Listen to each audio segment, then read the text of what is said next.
Assalamualaikum warahmatullahi wabarakatuh.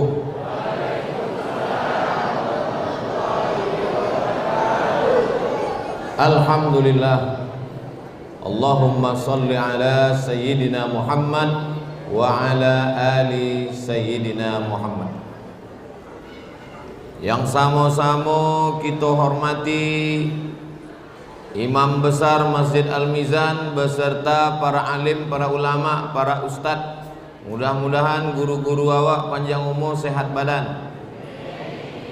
Dan sama awak hormati Datuk Singo beserta Nenek Mama cerdik pandai. Hadir bersama kita malam ini sahabat-sahabat ambo dari angkatan IAIN Susko angkatan 96, Bapak Ustadz Repol yang sekarang menjadi anggota DPRD Provinsi Riau. Mudah-mudahan beliau panjang umur, sehat badan. Hadir juga kakak-kakak kelas kami dulu, malam ini bisa bersilaturahim. Ustadz Hendri, Ustadz Warko, Ustadz Saidul Tombang, bapak-bapak, ibu-ibu, hadirin hadirat, nan godang tak diimbau golau, nan ketek tak disebut namo. InsyaAllah awak sedonyo dimuliakan Allah Subhanahu Wa Taala. Amin ya rabbal alamin. Ambo sampaikan malam iko 5 amalan di akhir Ramadan. Sesudah ambo sampaikan 5 amalan niko, ambo jawab pertanyaan yang masuk melalui tulisan atau langsung. Sesudah itu habis balik awak ke rumah masing-masing. 5 amalan di akhir Ramadan. Amalan yang pertama adalah sunnah Nabi Muhammad sallallahu alaihi wasallam. I'takafa, dalil, iko dalilnya. I'takafa Rasulullah sallallahu alaihi wasallam fil ashril awakhir min Ramadan. Nabi beriktikaf di 10 terakhir Ramadan. Jadi kalau besok hari Jumat 18, hari Sabtu 9 boleh, hari Ahad 20, maka hari Ahad sore habis maghrib masuk ke Masjid Al-Mizan iktikaf, keluarnya sore Ramadan terakhir malam Idul Fitri. Nah, itulah iktikaf. Semana siap? Nah, ada berbunyinya, tidak berbunyi. Inilah yang disebut dengan iktikaf itu. 10 hari 10 malam. Kalau Ramadannya 30 hari. Tapi kalau Ramadannya 29 hari, berarti 9 hari 9 malam. Itulah iktikaf yang paling panjang dilakukan Nabi selama 8 tahun. Jadi Nabi di Madinah itu 10 tahun. Tahun pertama tidak ada puasa. Tahun kedua baru ada puasa. Jadi Nabi puasa selama 9 kali Ramadan. Dari 9 kali Ramadan itu Nabi iktikaf 10 hari 10 malam 8 kali. Sedangkan Ramadan yang terakhir, waktunya meninggal, Ramadan terakhir itu iktikafnya 20 hari 20 malam. Mudah-mudahan panjang umur, sehat badan, kita bisa melakukan ini insyaallah. Amin ya rabbal alamin. Nah, apakah mesti 10 hari 10 malam baru disebut iktikaf? Ini ikhtilaf ulama. Menurut mazhab Maliki, mazhab paling tua Hanafi, nomor 2 Maliki, nomor 3 Syafi'i, nomor 4 Hambali. Menurut mazhab Maliki, iktikaf itu mesti menyatukan siang dan malam. masuk siang, sambung ke malam, dan mesti puasa. Kenapa Ustadz pilih Maliki dulu? Sebab mazhab Maliki yang paling berat i'tikafnya. 3 syaratnya. Ada siang, ada malam, dan mesti puasa. Ini mazhab Maliki paling berat. Kalau gitu mazhab yang paling ringan lah Ustadz. Aku yang paling ringan. Mazhab i'tikaf yang paling ringan mazhab Syafi'i. Lamo sikit dari rukuk itu udah dianggap i'tikaf. Subhana rabbiyal azim wa bihamdi, subhana rabbiyal azim wa bihamdi, subhana rabbiyal azim wa bihamdi. Itu sudah dianggap i'tikaf. 10 hari 10 malam berat. Mazhab Maliki siang malam puasa masih berat. Mazhab paling ringan mazhab Syafi'i. Jadi kita tadi masuk azan Isya, sholat Isya, tarawih, witir. Apakah itu sudah dianggap i'tikaf? Memang kalau Abi bubuko kok payah menjawab. Masuk tadi sembahyang Isya, habis Isya tarawih, habis tarawih witir, habis witir mendengar baca Quran, kata sambutan Tuan Imam. Kini Ustadz Somad tausiah. Apakah yang tadi itu bisa dianggap sebagai i'tikaf? Menurut mazhab Maliki tidak. Karena menurut mazhab Maliki i'tikaf mesti dari mulai siang menyambung ke malam. Tapi kalau menurut mazhab Syafi'i sudah dianggap sebagai i'tikaf. Jadi kalau gitu apa mazhab awak? Oh, mazhab Syafi'i. Itulah lomaknya mazhab Syafi'i. Tapi kalau masalah nikah, lomak mazhab Hanafi. Hanafi tidak pakai wali. Tapi kalau masalah kurban, boleh Hanafi. Hanafi berkurban wajib. Masalah witir, boleh Hanafi. Hanafi wajib sembahyang witir. Subuh, zuhur, asar, maghrib, isya, witir. Nan paling lama indak bermazhab. Kenapa lah Ustaz pakai mazhab ini, mazhab ini, mazhab ini? Awak kan ikut ulama. Al ulama warasatul anbiya. Tak usah pakai mazhab Hanafi, Maliki, Syafi'i. Langsung saja ke Quran. Ang baca Quran itu pakai riwayat apa? Quran yang awak baca ikut imam tadi itu riwayat Imam Hafs namanya.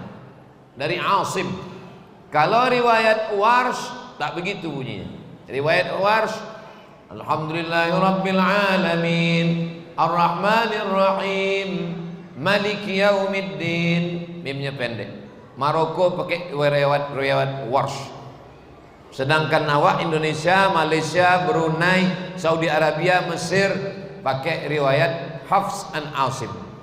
Jangan ikut-ikut imam, langsung aja ke Quran. Wah, baca Quran pakai riwayat apa? Riwayat Hafs, berarti ikut imam. Langsung saja ke hadis. Hadisnya dari mana? Dari Sahih Bukhari. Itu ikut imam. Mana bisa tak ikut imam? Fas'alu ahla dzikri, tanyalah orang yang tahu. Orang yang tahu itu adalah imam.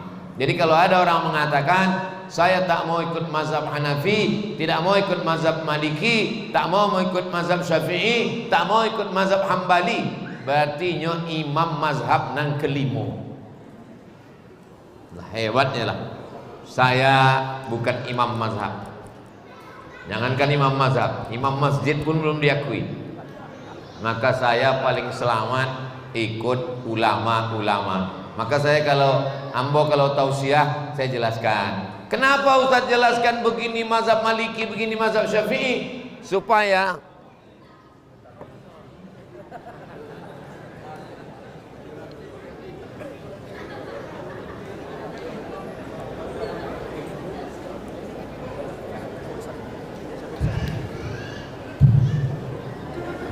memasang mic pun awak mesti ikut imam. Nah, itu. Memasang mic pun mesti awak ikut imam. Imam apa namanya? Imam elektronik. Apalagi pakai agama. Kau kalau nak dibuat-buat seorang, mana lo bisa? Tidak bisa kita main akal-akal. Rusak motor awak, bawa ke bengkel. Rusak AC, bawa ke servis. Rusak agama, betulkan sendiri. Tak bisa. Ikut ulama. Al-ulama warasatul anbiya. Fas'alu ala dzikri in kuntum la ta'lamun. Ikut ulama. Yang paling selamat adalah ikut ulama. Mazhab Maliki iktikafnya berat. Kalau gitu awak ikut mazhab Syafi'i. Memanglah kita mazhab Syafi'i. Maka kalau tidak sanggup 10 hari 10 malam, paling tidak sehari semalam. Tak sanggup sehari semalam, lama sikit dari ruku. Tak sanggup lama sikit dari ruku. Ini dari lipat kain ni arah ke Kuntu, kan ada sungai situ kan. Tojun lah situ. Apa guna lama-lama hidup tidak beribadah. Jadi nanti insya Allah ada hari libur itu. Selama Ramadan ini ada hari libur, hari Sabtu, hari Ahad. Bagi yang beralasan masih masuk sekolah, masih masuk kantor, masih pegawai, tidak ada alasan. Iktikaf hari Sabtu, hari Ahad. Silakan masuk ke masjid. Kalau di Masjid Al-Mizan buat program iktikaf, bagus. Kalau tidak ada dibuat program iktikaf, awak iktikaf suang-suang. Masuk ke dalam iktikaf. Niatnya nawaitul iktikaf fi hadzal masjid lillahi ta'ala. Apakah mesti malam 21? Enggak, tiap malam. Termasuk malam itu.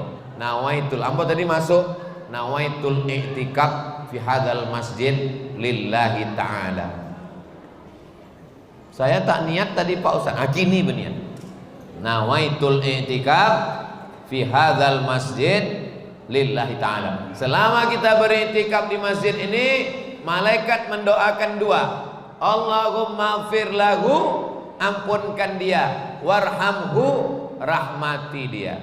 Tadi saya baru dapat WhatsApp dikirim oleh Ustadz Dr. Zul Ikromi, Imam Besar Masjid Raya An-Nur Provinsi Riau, bahwa Masjid Raya An-Nur iktikaf selama 10 malam.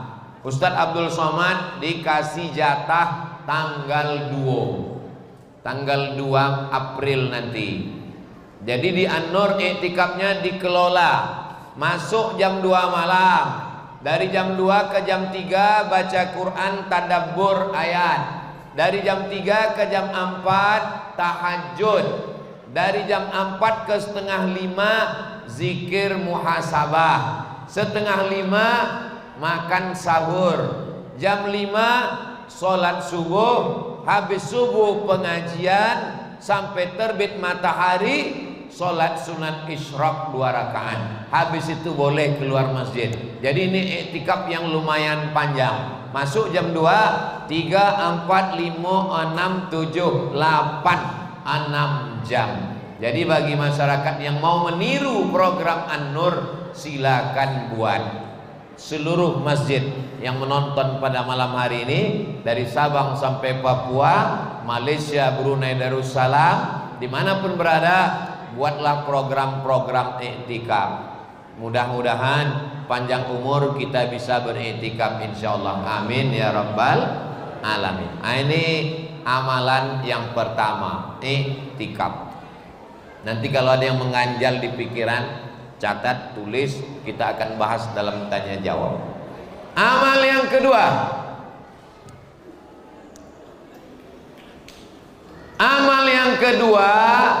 tanggal 9 April, hari Selasa. 9 April hari Selasa itu puasa kita hari yang ke-29. Apa amal tanggal 29 Ramadan itu nanti? 29 Ramadan bertepatan 9 April, amalnya adalah menengok anak bulan. Anak bulan itu bahasa Arabnya hilal. Jadi tanggal 9 April itu nanti sedang dicari, diintip, diintai hilal. Jadi suami ibu yang namanya hilal jangan kasih keluar rumah. Sebabnya sedang dicari-cari uang. Kalau sore tanggal 29 itu nanti nampak hilal, maka hari Rabu tanggal 10 April hari raya, karena sudah nampak hilal. Kalau tanggal 9 itu nanti tak nampak hilal, maka hari Rabu kita puasa hari yang ke-30. Begitu berdasarkan hadis Nabi sallallahu alaihi wasallam. Sumu li ru'yatih, berpuasalah kamu kalau nampak hilal. Waftiru li ru'yatih, berhari rayalah kalau nampak hilal. Maka pemerintah Republik Indonesia membelikan teropong. Setiap provinsi dibelikan teropong menengok hilal. Dipasang di gedung yang paling tinggi di Jalan Sudirman, di muka Masjid Ar-Rahman. Harga teropong ini 50 juta. Sejak dibeli sampai kini tidak pernah nampak anak bulan.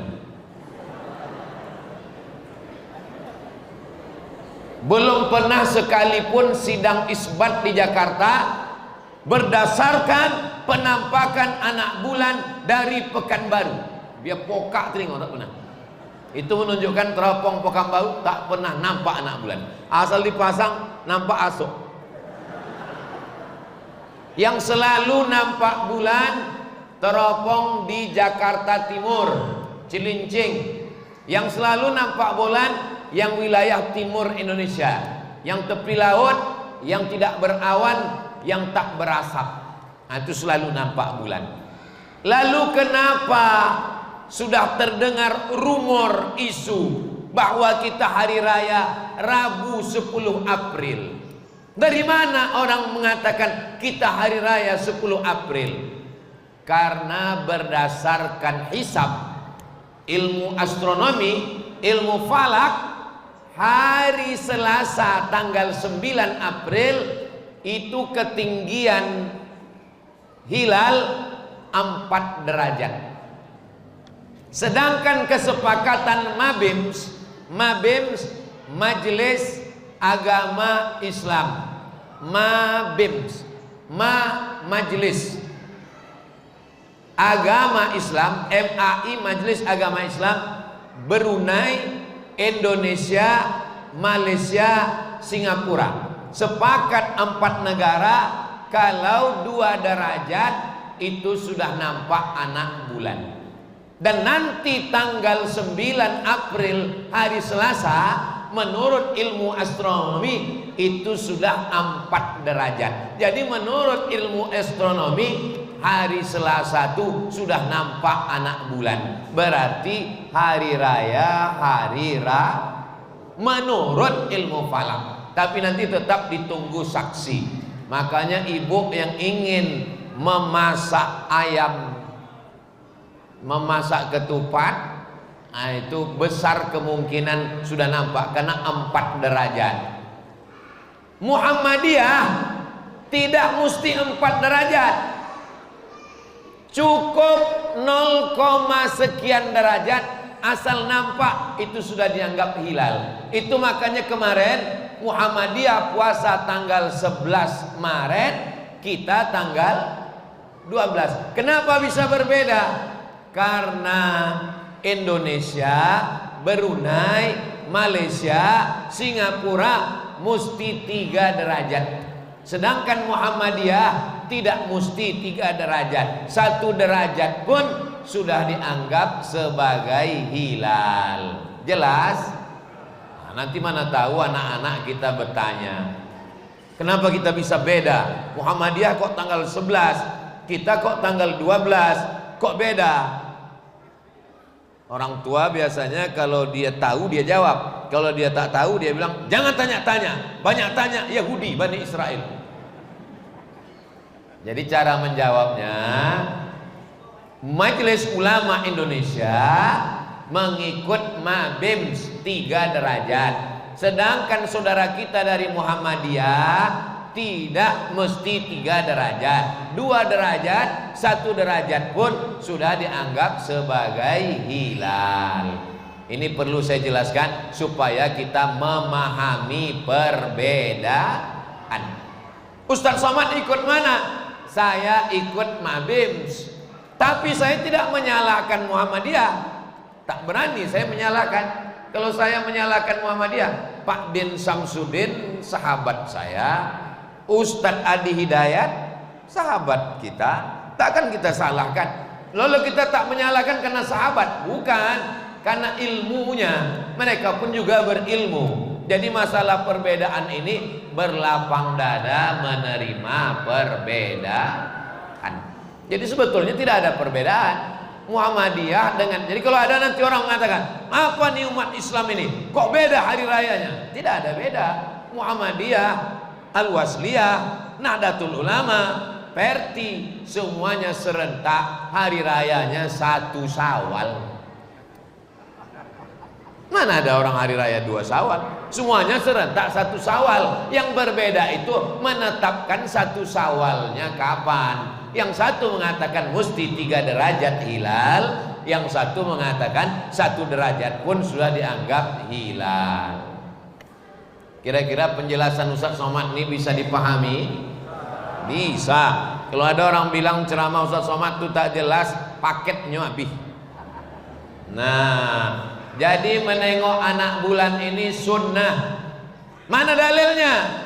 Faman syahida minkumus syahra falyasum. Siapa yang menengok anak bulan, maka wajiblah dia puasa. Allah menyebut dalam Quran, dalam hadis Nabi, sumu li ru'yatih, berpuasalah kalau sudah nampak anak bulan. Waftiru li ru'yatih, berhari rayalah kalau sudah nampak anak bulan. Ustaz Somad menengok anak bulan? Enggak, saya tidak menengok anak bulan. Cukup mendengar saksi tersumpah yang sudah disumpah oleh Pengadilan Agama Pekanbaru, Pengadilan Agama Kabupaten Kampar. Saksi ini bersumpah, wallahi, tallahi, billahi, saya sudah menengok anak bulan. Dan saksiko matonya lah diperiksa. Sebab ada beberapa saksi mengaku menampak anak bulan, padahal matanya tak diperiksa. Dia mengaku nampak anak bulan, rupanya bulu matanya gugur. Nampaknya anak bulan. Jadi kesehatannya diperiksa. Begitu juga dia sudah disumpah, makanya disebut dengan saksi tersumpah. Sidang isbat dilakukan dengan 2. Yang pertama, ada saksi menengok, namanya ru'yah. Yang kedua, dengan ilmu falak, atau disebut dengan ilmu hisab, atau disebut dengan ilmu astronomi. Ilmu hisab artinya ilmu hitung-hitung. Makanya dulu nenek moyang kita matematika itu disebut dengan ilmu hisab. Tapi kadang awak sedang buka puasa, beberapa jamaah izin Pak Ustadz, saya keluar dulu sebentar, saya ini ahli hisab. Itu bukan ahli hisab, itu mokok. Nah, itu amal yang kedua. Setelah nanti hari Selasa tanggal 9 April nampak anak bulan, besar kemungkinan nampak anak bulan karena sudah 4 derajat di atas angka MABIMS 3 derajat, 4 derajat menurut ilmu astronomi. Nampak anak bulan hari Selasa, malam Rabu amal yang ketiga, perintah Allah, walitukmilul iddata, sempurnakan bilangannya. Sempurnakan maksudnya 29 atau 30. Setelah dapat angka 29 atau 30, walitukabbirullah, bertakbirlah. Maka nanti malam Rabu habis maghrib kita pun bertakbir, Allahu Akbar, Allahu Akbar, Allahu Akbar,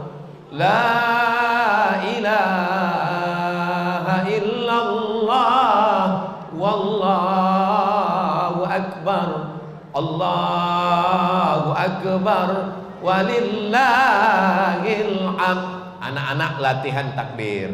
Sebab banyak di beberapa masjid bertakbir sampai jam 2 malam, suara nyaring, masuk awak ke masjid punya flash disk. Ndak urang. Jadi malam takbir itu memang manusia bertakbir. Ku amal nang ketiga, takbir. Amal takbir ini mulai dari sejak habis maghrib, tenggelam matahari maghrib, sampai khatib naik mimbar. Jadi kalau maghrib 6.30, khatib naik mimbar 7.30, waktu awak bertakbir 13 jam. Habis khatib naik mimbar, inyo bertakbir dia teh. Allahu Akbar, Allahu Akbar, Allahu Akbar. Allahu Akbar, Allahu Akbar, Allahu Akbar. Allahu Akbar, Allahu Akbar, Allahu Akbar kabira. 9 kali takbir. Sesudah itu maka tidak ada lagi takbir. Sebab ambo pernah sholat di Jalan Duyung di Masjid Nurul Haq, zuhur pas 1 Syawal. Habis salam zuhur, Assalamualaikum warahmatullah, Assalamualaikum warahmatullah. Imam balik kampung sodonya. Jadi entah anak-anak muda dari mana maju jadi imam. Habis sholat tuh bertakbirnya, Allahu Akbar, Allah. Kami makmum lah bertengok-tengokan. Kata yang satu, lupa. Yang takbir 3 hari itu hari tasyrik, tanggal 11, tanggal 12, tanggal 13. Mana tahu adik-adik nanti diminta jadi imam 1 Syawal, bertamu ke rumah kawan di masjid surau, jadi imam, terlupa. Allahu Akbar, dikasih tahu makmum, Pak, waktu takbir udah selesai. Oh iya, mohon maaf, saya salah. Ngaku aja. Ini kadang banyak udah salah, Pak, waktu takbir udah habis. Bertakbir mengagungkan Allah, mari kita agung. Kalau salah aja ngaku. Itu maksudnya takbir Idul Fitri lah sudah habis. Banyak kita tengok orang bertakbir di masjid bertakbir, di rumah tak ada bertakbir. Ini tak betul. Bertakbir dimanapun. Ibu sedang memasak di dapur, Allahu Akbar, bertakbir. Ibu sedang mengelap toples, hendak mengisi kue hari raya, tetap bertakbir, Allahu Akbar. Bapak sedang nyetir di jalan balik kampung, bertakbir, Allahu Akbar, meleleh air mata. Sebab apa? Khawatir tidak sampai. Dek macet di Jalan Putih. Mudah-mudahan yang balik kampung sampai dengan bahagia, insya Allah.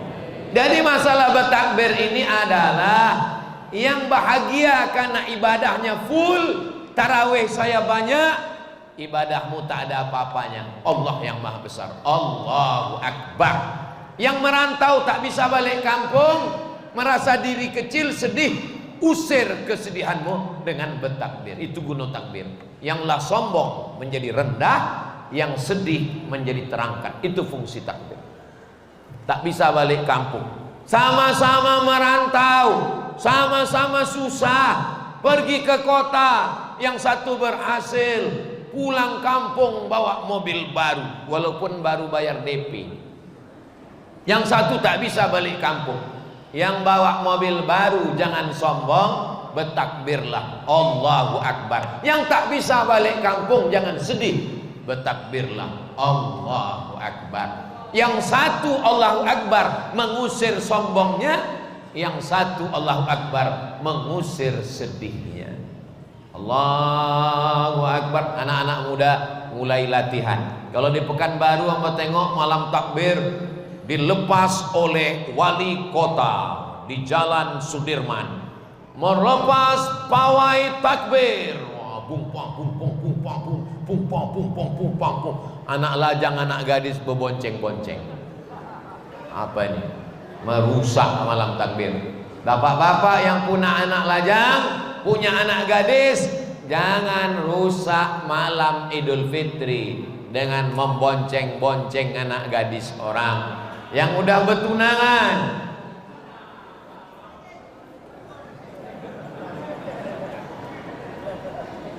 mereka udah mau bertakbir, mau hadir pawai, alhamdulillah. Jadi itu semuanya adalah syiar.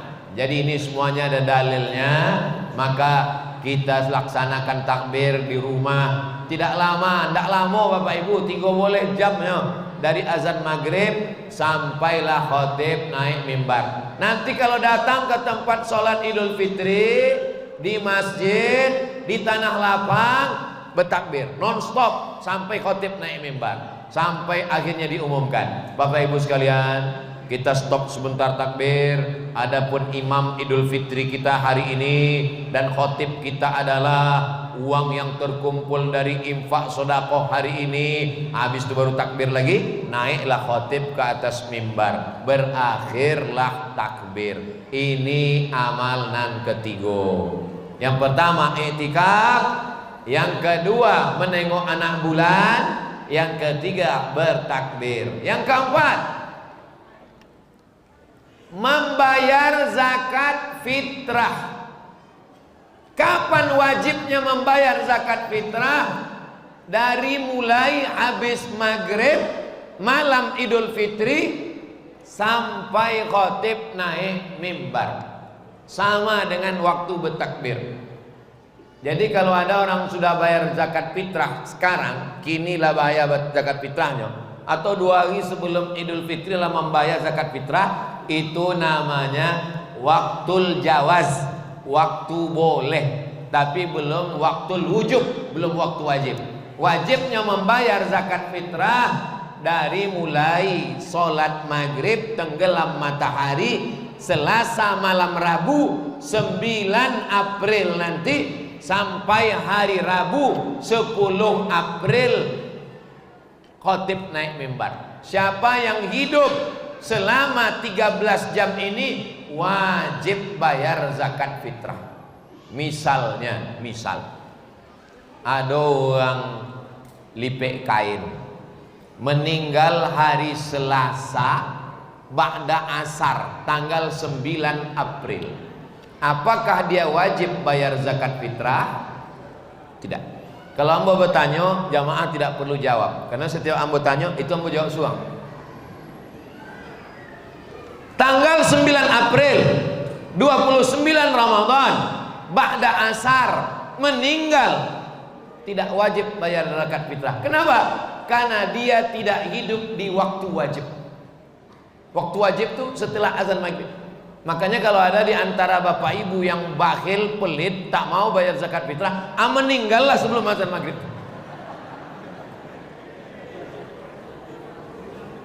Nah, ibu hamil, mohon maaf, mengandung anak, apakah wajib bayar zakat fitrah? Tidak wajib. Lahir anaknya malam, jam 1 malam lahir, nama anaknya Fitri. Dek lahir malam Laila Idul Fitri, namanya Laila Fitri. Laila malam, Fitri lahir malam Idul Fitri. Wajib bayar zakat fitrah. Sebab apa? Sebab dia hidup selama 13 jam kan. Walaupun setelah lahir itu meninggal, tetap dibayarkan zakat fitrah karena dia hidup bernyawa selama 13 jam dari mulai tenggelam matahari azan maghrib sampai terbit khotib naik mimbar. Jadi kalau ada ibu-ibu hamil tak mau membayar zakat fitrah, usahakan anaknya itu lahir sesudah khotib naik mimbar. Naik khotib naik mimbar, Allahu Akbar, Allahu Akbar, itu tak wajib bayar zakat fitrah. Jelas? Ambo kalau mengajar insya Allah jelas. Ambo mau jelas sedetil-detilnya supaya jamaah awak paham bila membayar zakat fitrah. Tapi jangan dek ceramah tausiah ambo iko lalu uang lipek kain sodonya membayar zakat fitrah malam Idul Fitri. Jangan. Nanti kalau malam itu belum pembagian lagi. Jadi kalau pengurus Masjid Al-Mizan sudah menetapkan, kini pun sudah bisa bayar zakat fitrah. Supaya apa? Ini untuk memudahkan koordinasi dan nanti distribusinya supaya mudah. Jadi kini pun sudah boleh 2-3 hari sebelum sudah boleh bayar zakat fitrah. Yang Amba bahas ini namanya waktul wujub, waktu wajib membayar zakat fitrah. Misal dibayarnya zakat fitrah kini. Ambo bayar zakat fitrah, ambo timo kata panitia. Hari Selasa 9 April asar meninggal. Jangan ahli warisnya meminta balik. Datangnya pengurus Al-Mizan, Pak, yo, apa ambo potong yang membayar zakat fitrah itu lama tidak jadinya waktu wajib. Anggaplah itu sebagai sedekah. Jadi bayar zakat fitrah. Nah, membayar zakat fitrah ini beratnya 1 sok. 1 sok. 1 sok itu berapa? 50 kilo itu 1 sak. Kalau 1 sok itu ompek mud. Kini Kementerian Agama kalau Masjid Al-Mizan berapa Bu ya? 2,7. Masjid Al-Mizan 2,7. Ada namanya buik 2,5. Kalau ambo dari dulu, dari sejak balik kuliah ke Pekanbaru 2008 ambo balik, ambo berpegang kepada pendapat 1 sok itu ompek mud. 1 mud itu 7 on setengah. 7 on setengah, 7 on setengah, 7 on setengah, 7 on setengah. Berarti 1 sok dan sama dengan 3 kilo. Tapi saya tidak menyalahkan yang 2,7. Saya tak menyalahkan yang 2,5. Sebab itu juga ikut pendapat ulama. Yang bayar 2,5 berarti ada dia ikut. Yang 2,7 berarti ada yang dia ikut. Tapi saya dari dulu, dari 2008 balik ke Pekanbaru sampai kini membayar 3 kilo. Sebab saya berpegang kepada pendapat 1 sok sama dengan 4 mud, 1 mud 7 on setengah. Andai nanti di akhirat ternyata yang betul 2,5, berarti yang setengah kilo bernilai sedekah. Tapi kalau ternyata yang betul ambo 3 kilo, kalian berhutang. Insya Allah semuanya benar. Karena itu semua pendapat para ulama. Saya dari 2008 balik sampai 2024 iko membayar zakat fitrah pakai beras. Tidak pernah pakai duit. Tapi saya tak menyalahkan yang pakai duit. Karena pakai mazhab Syafi'i makanan pokok. Zaman Nabi makanan pokok 4. Yang pertama at-tamratu, kurma. Yang kedua az-zabibu, anggur kecil yang dijemur kering, namanya zabib. Kita menyebutnya kismis. Yang ketiga al-qamhu, gandum. Yang keempat al-aqitu, susu kambing yang dijemur kering. Kita menyebutnya mentega. 4 itulah zakat fitrah zaman Nabi. Jadi kalau ada orang mengatakan yang membayar zakat fitrah pakai duit bid'ah karena tak pernah dibuat Nabi, maka yang membayar pakai beras pun bid'ah. Karena Nabi tak pernah bayar zakat fitrah pakai beras. Makan nasi itu bid'ah. Sebab Nabi tak pernah makan beras. Tunjukkan ambo mana hadisnya Nabi makan nasi pakai asam podeh bau. Tak ada. Jadi orang yang bayar pakai beras itu apa dalilnya? Qiyas. Quran, hadis, ijma', qiyas. Membayar zakat fitrah pakai beras tak ada dalam Quran. Dalam hadis tak ada. Dalam ijma' tak ada. Sebab Nabi, sahabat, tabi'in tak pernah bayar pakai beras. Lalu pakai apa? Qiyas. Qiyas itu analogi. Dianalogikan makanan pokok mereka gandum, sedangkan kita makanan pokok kita adalah nasi. Lo makan bawah mati, makan nasi. Nah, jadi membayar zakat fitrah pakai beras. Tapi katanya boleh pakai duit. Yang bayar zakat fitrah pakai duit mazhab Hanafi. Bayar zakat fitrah pakai makanan pokok 3 mazhab, Maliki, Syafi'i, Hambali. Kalau mau bayar zakat fitrah pakai beras, ikut beras berat mazhab Syafi'i. Kalau mau bayar zakat fitrah pakai duit, ikut berat pakai mazhab Hanafi. Mazhab Hanafi berat 1 sok 3 kilo 800 gram, 3,8. Jadi kalau mau 2,5, 2,7, 3 kilo, pakailah mazhab Syafi'i. Itu yang saya tahu.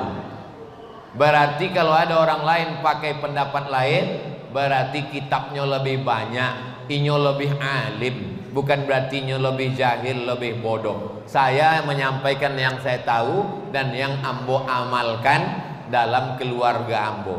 Ambo, saya, anak saya, istri saya membayar zakat fitrah pakai beras. Ambo saya yang membeli berasnya, masukkan ke kresek, bayar. Ini zakat fitrah saya. Nah, ambil sebungkus lagi.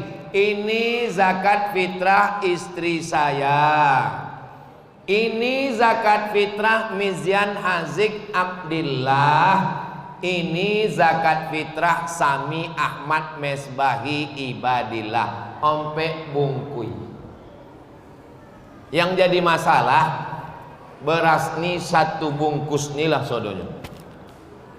Saya dari rumah bawa duit, sampai ke masjid saya beli berasnya.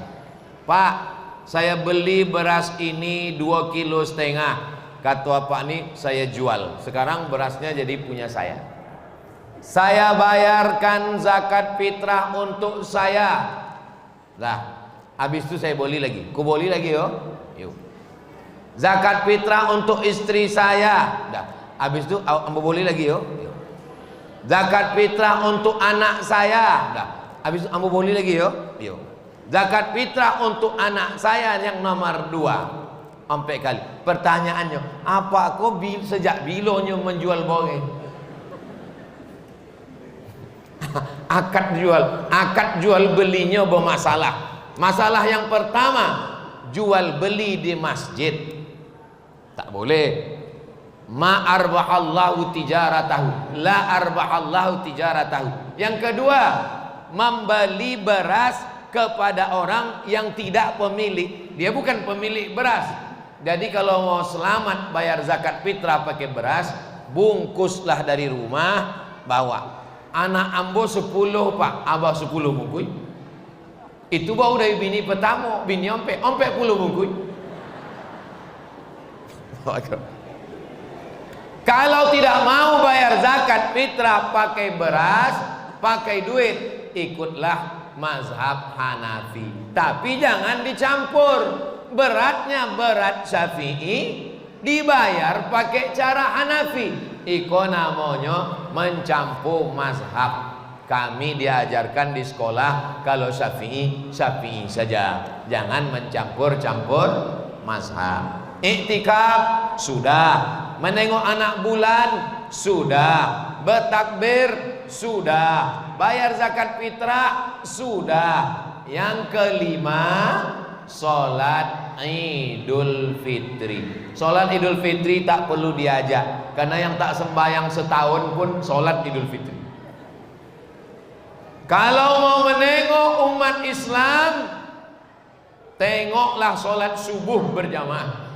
Kalau sholat Idul Fitri, semua orang sholat Idul Fitri beramai-ramai. Inti dari sholat Idul Fitri adalah mendengar khutbah. Itu intinya. Karena yang 2 rakaat itu tahiyatul masjid pun 2 rakaat. Yang 2 rakaat itu sembahyang duha pun 2 rakaat.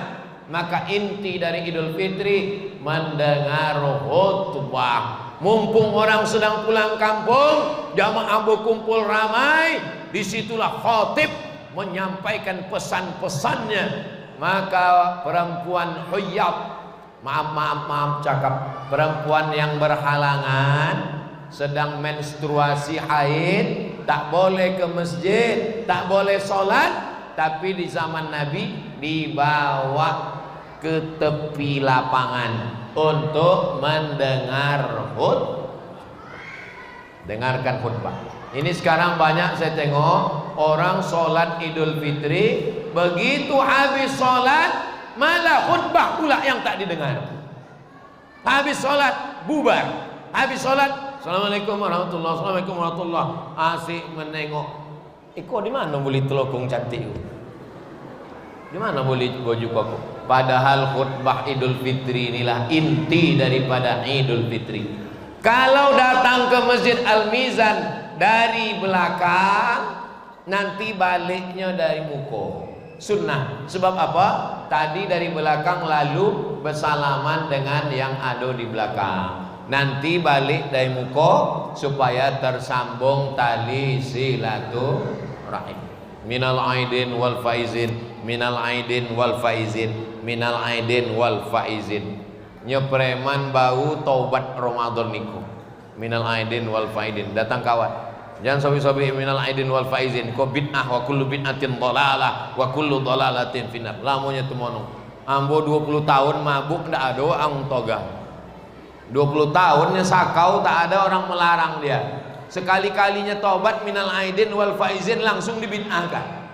Minal aidin itu doa, minal aidin semoga termasuk orang yang kembali ke fitrah. Aidin artinya kembali ke fitrah, suci bersih karena sudah Ramadan. Wal faizin termasuk orang yang menang melawan hawa nafsu. Mudah-mudahan kita semua minal aidin wal faizin. Doa, mana pula salahnya doa minal aidin wal faizin. Taqabbalallahu minna wa minkum. Semoga Allah menerima tarawih awak, menerima witir awak, menerima tahajud awak, menerima iktikaf awak, menerima sedekah awak. Ini semua adalah doa baik-baik. Yang sudah berdoa alhamdulillah, yang belum berdoa, maka inti daripada Idul Fitri adalah kembali kepada fitrah kesucian. Dosa kepada Allah sudah selesai, tapi dosa kepada manusia belum. Itulah mengapa kita saling kunjung mengunjungi, bersilaturahim. Saya ambo orang kampung. Dulu waktu kete silaturahim nan dokek-dokek dulu. Datuk, nini, mama, keluarga awak dulu. Kini ndak. Keluarga tidak, tetangga tidak, nenek mama tidak. Hari pertama habis sembahyang kebun binatang. Apa ini? Ke mall. Mall siapa nak ditengok di mall? Padahal Idul Fitri adalah ke mall tak salah. Jalan-jalan kebun binatang tak salah. Refreshing, tamasya. Tapi ini silaturahim keluarga, dikenalkan. Tak kenal maka tak sayang. Dari mana mereka tahu ini sambung semua silaturahim? Man ahabba yusatalahu fi rizqi. Siapa yang mau lapang rezekinya, wa yunsa'alahu fi azarihi, mau panjang umurnya, falyasil rahimahu, maka hendaklah menyambung tali silaturahim. Makanya Idul Fitri itu kita berjumpa, bertatap muka, bersilaturahim, bersalam-salaman. Mamin muslimaini, dua orang muslim, yaltaqiyani berjumpa, wa yatasafahani berjabat tangan, illa ghufira lahuma, diampunkan Allah dosanya, malam yatafarraqa, sebelum mereka berpisah udah diampunkan Allah dosanya. Tasaqat dzunubuhuma, gugur dosanya. Kama tasaqat awraqus syajar, sebagaimana daun pokok kayu gugur, berguguranlah dia. Tapi dosa-dosa nan kete, utang tetap dibayar. Nah, jangan karena udah Idul Fitri bersilaturahim salaman, utang belum. Adapun membagi duit untuk anak-anak kecil, itu juga dilakukan oleh kalangan salaf, dari kalangan tabi'in. Mereka membagikan hadiah, tahadu, tahabu, saling berbagi hadiahlah kamu, kamu akan berkasih sayang. Tapi jangan sampai tinggal nilai-nilai Ramadan. Usahakan ndak bisa di awal, di tengah, ndak bisa di tengah, di ujung. Man shoma Ramadan, siapa yang puasa Ramadan, summa asba'ahu sittan min Syawal, iringi 6 hari di bulan Syawal, kana kasyamid dahri, sama seperti dapat pahala puasa setahun. 1 hari puasa 30 hari puasa tambah 6, 36 kali 10, karena 1 hari itu dibalas 10. Man ja'a bil hasanati falahu asyru amsalihha, 1 dibalas 10, 360 itu adalah 30 tambah 6, 36 kali 10, 360. Masyarakat Kabupaten Kampar, baik yang Kampar maupun Kampar Kiri, dan di beberapa daerah di Indonesia sudah dibiasakan ulama melaksanakan puasa 6 hari ini. Maka ada istilah puasa ketupat, hari raya ketupat, hari raya 6. Apa maksudnya? Setelah 1 hari makan, ulama dulu berhasil membuat tradisi. Habis itu mereka puasa lagi, nanti hari raya lagi di hari yang ke-7 atau ke-8. Kenapa? Karena ulama mendidik mereka berpuasa sunat 6 hari. Kalau kita tak mampu mengajak, jangan mengejek. Kalau tak sanggup membiasakan umat untuk beramal sunnah, jangan membid'ahkan mereka. Karena ulama dulu lebih berhasil daripada kita sekarang untuk mendidik umat ini melaksanakan sunnah-sunnah Rasulullah Sallallahu Alaihi Wasallam. Bagi perempuan yang kemarin tinggal 7 hari, karena maaf cakap halangan, laksanakan puasa 6 hari di bulan Syawal, niatnya qadha. Misalnya kakak, ibu tinggal, saya niat puasa qadha di bulan Syawal, maka otomatis qadhanya lunas dan dapat pahala puasa sunat 6 hari. Ibu yang tinggal 7 hari, lah 2 kali yang bahasa ibu tinggal 7 hari, rupanya apa tinggal 7 boleh hari, lebih banyak lu apa tuh le.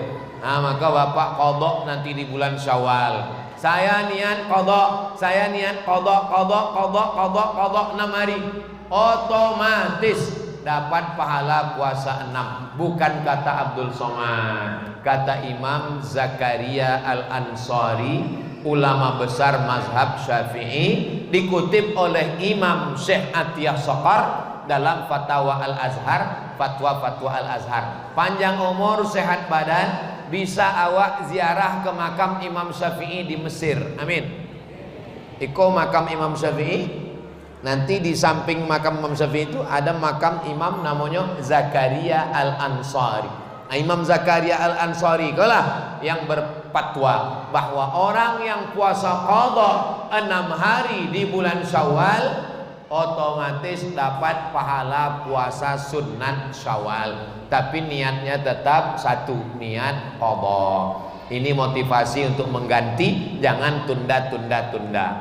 Bisa di awal boleh, di tengah boleh, di ujung boleh, pisah-pisah boleh, berurutan boleh. Tapi pengalaman nambo lah ya.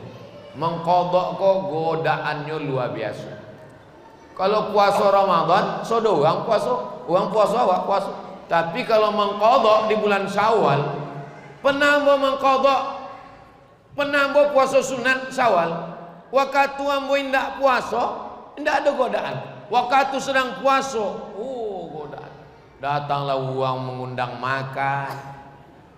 Awak niat puasa sunat, kita berniat puasa sunat, niat puasa sunat. Bertamu ke rumah orang, tiba-tiba nyajak makan.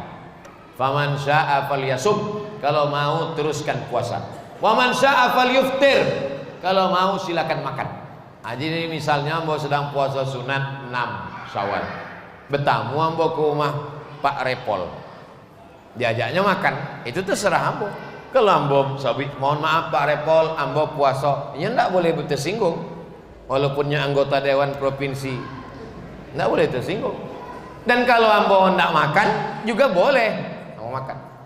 Nah, kalau ustaz lah dalam posisi itu sedang puasa sunat, diajak ada Pak Repol makan, ustaz makan apa enggak? Ambo tengok dulu lauknya apa. Kalau cuma ayam goreng, nasi kotak pulo, ambo tahu ikan puasa. Tapi kalau nampak ambo slice, ambo berbuka. Jadi makasih ambo, maksud saya kalau nanti ada tamu awak nan puasa, jangan awak sakit hati. Begitu juga kalau awak bertamu ke rumah awak, makan awak tanya, bapak nggak makan pak, saya puasa katanya. Jangan awak merajuk. Ambo kalau bertamu ke rumah awak, ini puasa, alhamdulillah, berarti kan lauk ambo banyak. Itulah gunanya kalau kita sama-sama ngaji, kita sama-sama paham, tidak tersinggung karena mengerti. Hubungan kita ini bisa berjalan kalau kita saling mengerti dan saling memahami. Tadi ambo tausiah jam 9.30, kinilah jam 10.30. Jadi pas target ambo menyampaikan 5 amalan tadi selama 60 menit. Nah, berikutnya pertanyaan-pertanyaan yang masuk ambo akan jawab. Langsung berselawat. Hah? Maulaya salli wa sallim daiman abada ala habibika khairil khalqi kullihim Muhammadun sayyidul kaunaini wa thaqalaini wal fariqaini min urbi wa min ajami. Dan membaca selawat ambo, yang berselawat ambo, tapi nama ambo tidak ada dalam selawat. Yang ada Sayyidul sampai situ.